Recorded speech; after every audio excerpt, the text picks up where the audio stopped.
초콜릿은 달콤해 달콤해 달콤해 오렌지는 상큼해 상큼해 상큼해.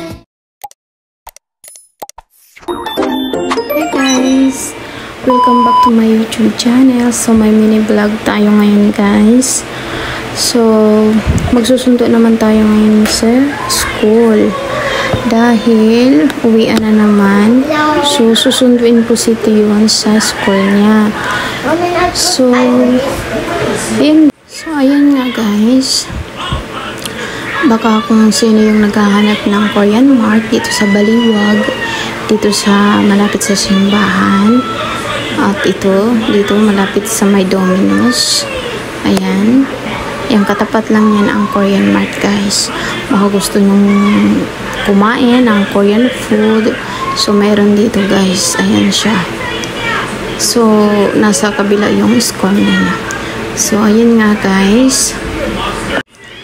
And then, fast forward. Punta naman kami ng palengke, guys.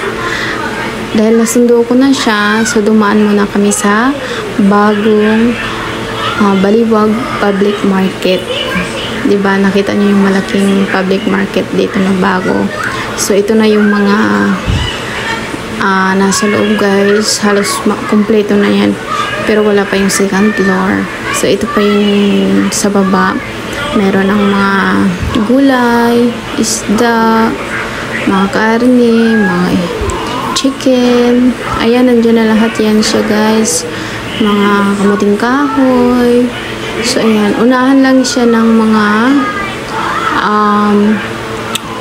karne, guys.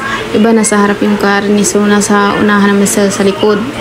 So, mga kakanin, marami na rin siya guys. Hindi ko lang masyadong na video dahil nagmamadali nga kami at uulan na. So, ito na nga pa, uwi na nga kami nito guys. So, si Tiyo na yung panay, takbo talaga guys.